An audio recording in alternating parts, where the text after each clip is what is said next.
Hi, I'm Melissa at last, and welcome to my channel. Welcome to my garden, Rose Ether Cherubim. So today we got two titles, okay? And it's about our being, how to be in stillness and how to be in action. All right, so two titles. So we have be still and know, and be strong and courageous. We got to take time to reflect and thank God for where we are at whichever part of our journey. We may be at a time where we need more rest and we need to be still and we need to receive communication. And we do that by settling down.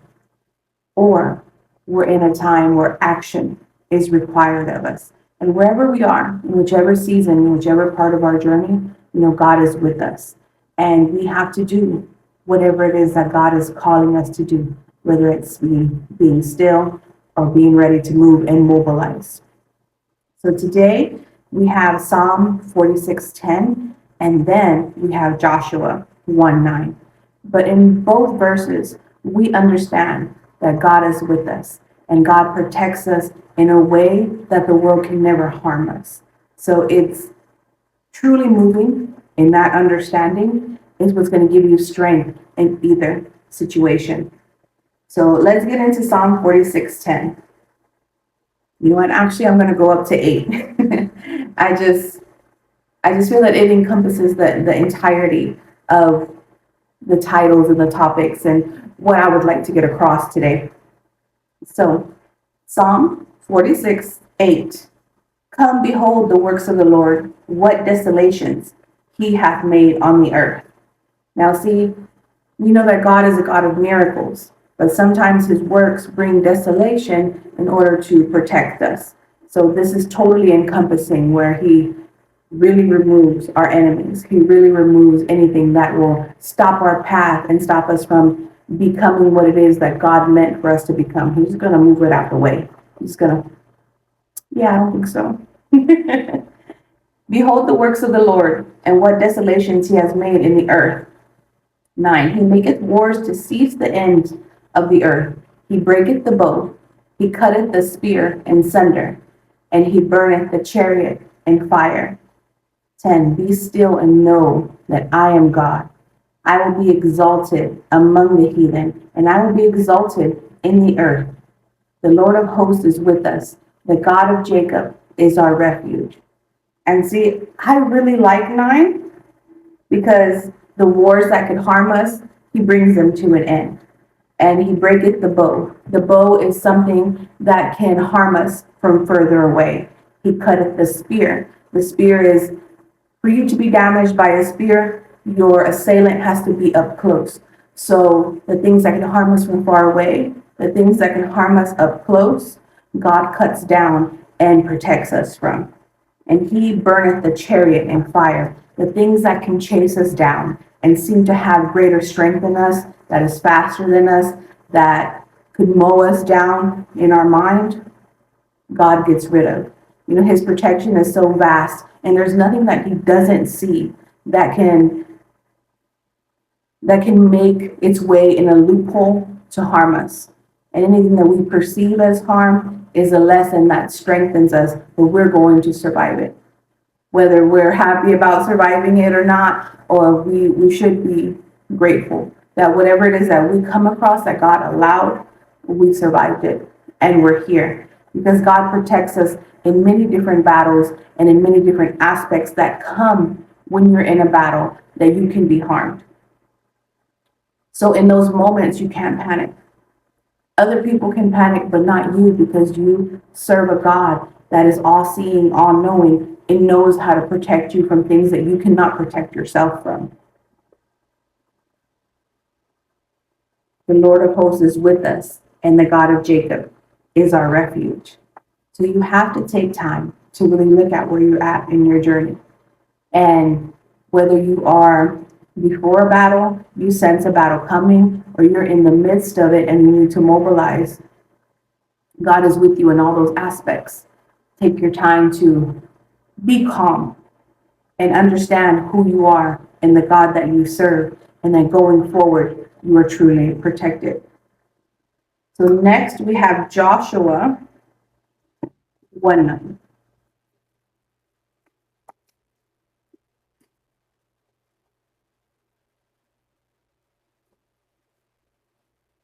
We're going to jump to 8 because this really pulls into the meditation aspect of no matter where you're at in your journey or where you're at in your season of battling, you have to meditate and you have to keep your vessel and your connection clean and clear so that God can come through and give you the advice you need to move forward in a prosperous way.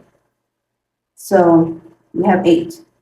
This book of law shall not depart out of thy mouth, but thou shalt meditate therein day and night, that thou mayest observe to do according to all that is written therein. Then thou shalt make thy way prosperous, and then thou shalt have good success. 9. Have I not commanded thee? Be strong and of good courage. Be not afraid, neither be thou dismayed, for the Lord thy God is with thee wheresoever thou goest. Then Joshua commanded the officers of the people, saying, pass through the host, and command the people, saying, prepare you victuals, for within 3 days ye shall pass over this Jordan, go in to possess the land which the Lord your God giveth you to possess it. So to have success, to be calm in the face of adversity, that is super important. And wherever, and I said this so many times already, but wherever you're at in your journey, to be calm, to be connecting to God, and to know that you're going to have success because you are so protected by God. So this is why you can't shrink in the face of challenges. Whenever we go up against an opponent and we run away or we shrink away, the opponent gets bigger and we get smaller. And that's not how God created our energy to move and to be.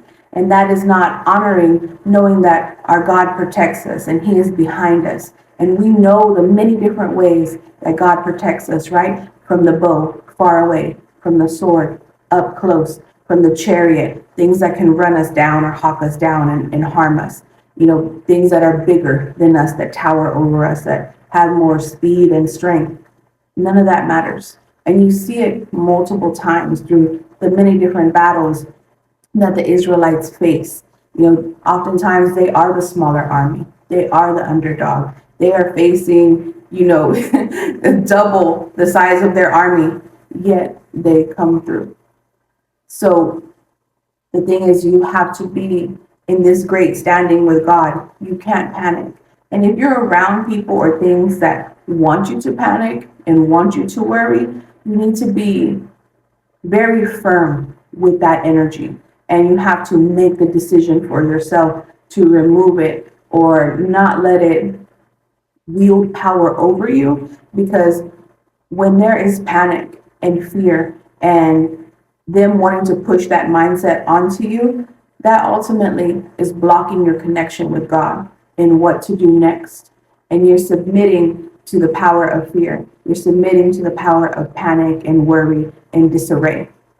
And you can't do that when you're in a battle. That's where you lose. That's where you make a misstep. That's where you're not hearing God clearly. So you have to take that responsibility for yourself to not entertain that negative energy.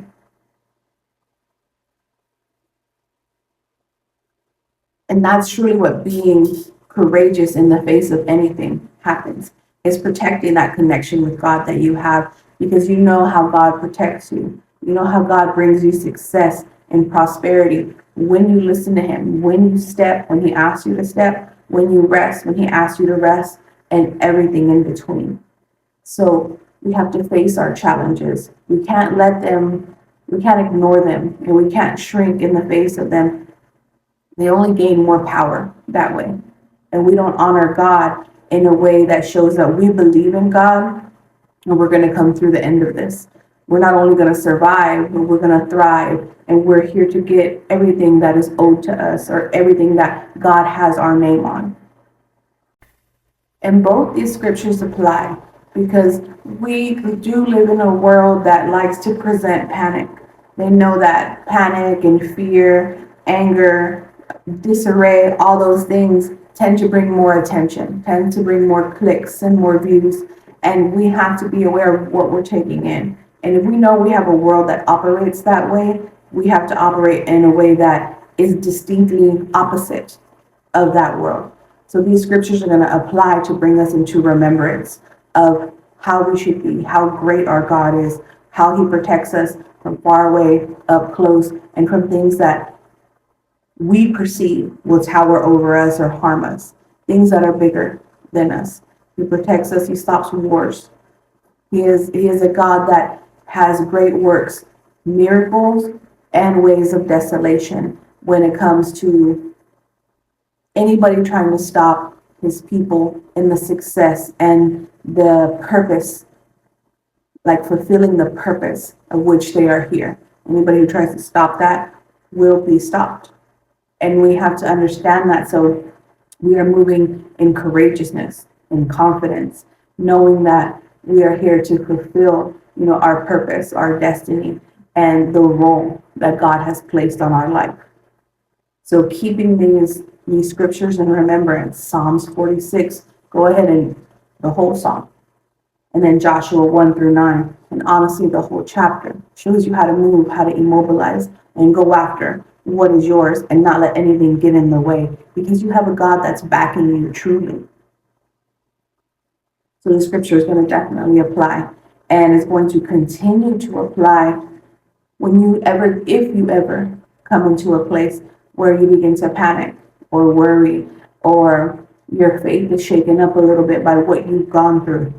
Go through this and remember it and understand that you continue, and it's your birthright to move forward in confidence and courageousness and to go after the things that were truly meant for you. And we've all felt fear at multiple points of our life. There are times where we're still growing in our faith, and our fear is a little bit stronger than that, because that's how, we're taught, and that's what's normal in the world. And as we begin to shed, our worldly senses and move into the spirit, there's still a process that comes with that. And I have been aware of God's presence from very young in my life, but I also was like a wild child as well. And this story happened maybe a decade or so ago. Way back, I was in my super early 20s, and in the situation that I experienced, I had fear that really made me change my life and had me go in a different direction. And it's nothing that traumatic that happened, but it was choices that were made that I understood the responsibility that I carried, on my life after that point. So we were young, and I had a group of friends, and we wanted to go out, and we wanted to go to this club. And the club was fine. It was good. I had a designated driver for the night, so I enjoyed myself. Well, my designated driver enjoyed themselves as well. So out of everybody, I felt that I was the most coherent to get us home. Should I have driven us home? No. Nobody should have been driving. We should have figured something else out. But in the midst of being, immature and young, I decided, what, it's gonna be me. I'm gonna drive us. And I was so angry at my designated driver for not holding the line, for not being reliable. And at the same time, I had to take responsibility, for myself, where it's like, I shouldn't have relied on anybody outside of me in the first place. And you have to understand that, I lived in a small town. So to go out to a club is at least a 45-minute drive. It's at least an hour, to get somewhere like that. So I did my best to get us home, and ultimately I did. But I was praying the whole way, and I was looking at the people, that I loved and cared for at the time, and they're all in the car with me. They're all asleep. They're all drunk as a skunk, And I'm like, I'm literally never doing this again. It was so much of a risk, and I was terrified the entire time driving home. And I'm just praying and talking to God, and I'm like, God, if you can get me home, if you can keep my eyes open, if you can keep the lines straight for me, if you can keep the cops out of my way. And it was just a constant, like almost like a rehearsed prayer. I'm just constantly saying it over and over again, and I'm like apologizing to God, and I'm just like, I'd never want to be in that situation again. And I never put myself in that situation again. That was literally the last time I went out to the club like that. It was honestly one of the last times I hung out with that group of people, and I felt being called to do so, because it was just like, this was so stupid and so unnecessarily risky. And I'm putting myself in danger. I'm putting all these people that I do love in danger, and they're not aware of it. They're all asleep, and I have to take care of them because they're way too drunk. So we have to stop at a McDonald's to make sure y'all get something to eat.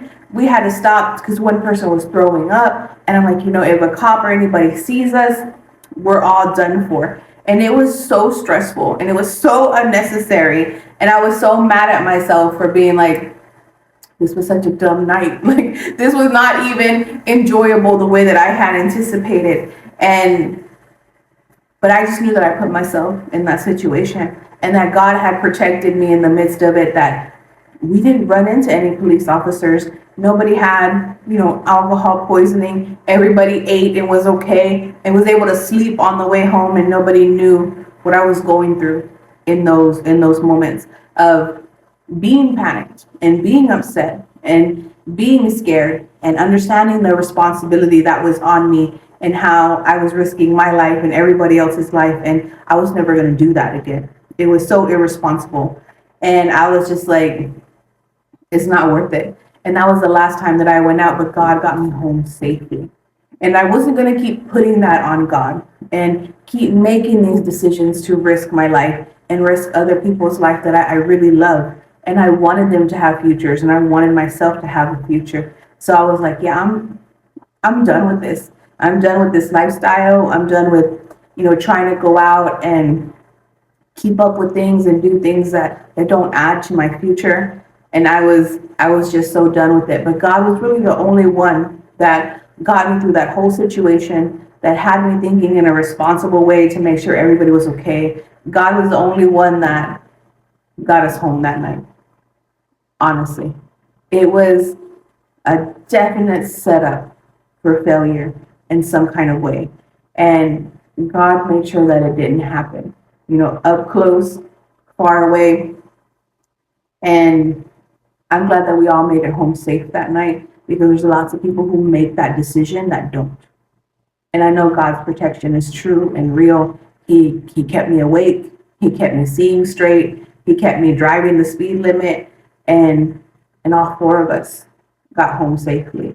And I know it's only because of me praying the entire way from the club back home. And it's kind of my pact with God that, I'm done with this. You got me through this, and I'm not going to keep asking you to save my dumb ass from stupid decisions that I'm making. I'm going to make good ones from now on, I promise.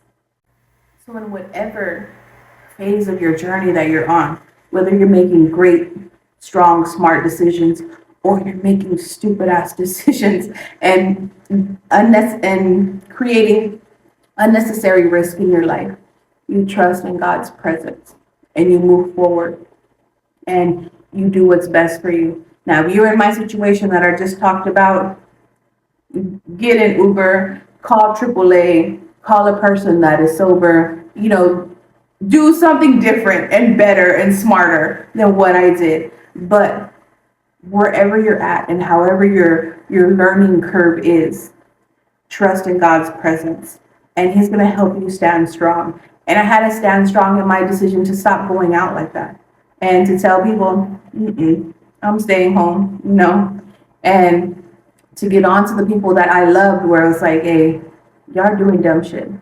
Please, please stop drinking and driving. Please stop going out to these places. This is so fucking unnecessary. Like, just stay home, And I had to stay strong in everything that I was doing and the way that my life was shifting after that point, and how all of these were significations that God was real and that God was protecting me. So I can't keep doing this to myself. I can't keep going in these ways where I'm just trying to numb myself out. I'm just trying to have fun because I don't understand what's going on within me or outside of me. And I need to be more serious and take my life as the precious gift that it is that God has given me.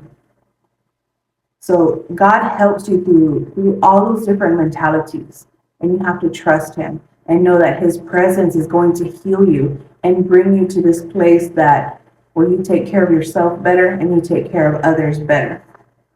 And you got to trust that presence, and you got to keep vying for it and longing for it and trying to be in His presence, because it makes your life greater. It does bring healing, and it does bring a mindset that shows you what's important.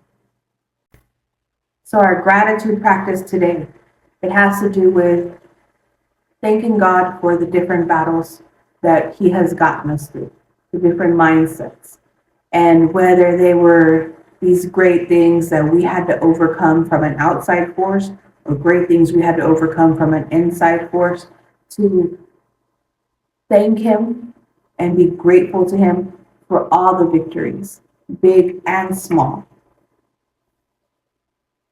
We have to acknowledge even the small victories and do that today and give thanks for Him. Look back at all the things that we have overcome and just be grateful.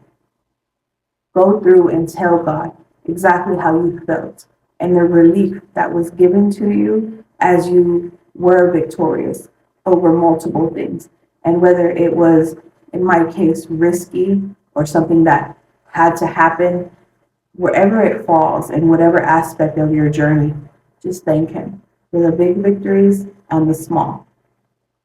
So we're also going to center our prayers around thanking God for being with us through every step, right? And even things that we put ourselves through or things that were totally out of our control and we had to go through. Thank Him for being with us every step in His protection. And continue to ask for courage and strength to face today and every day. And trust God that He strengthens you in all ways and in all aspects, whether you feel worthy or deserving of it or not. God is going to work with you through the different mindsets that you go through. So trust that God strengthens you and He's going to help you push through. All right, friend. I think we had to have this conversation. It was important for it to be, for us to understand many things, the big things and the small, and to see that we can grow through all our decisions because God is there with us, protecting us, guiding us, and strengthening us. All right, friend, I love you. I'm glad we had this conversation, and I will talk to you next time. I love you, and remember, God loves you more.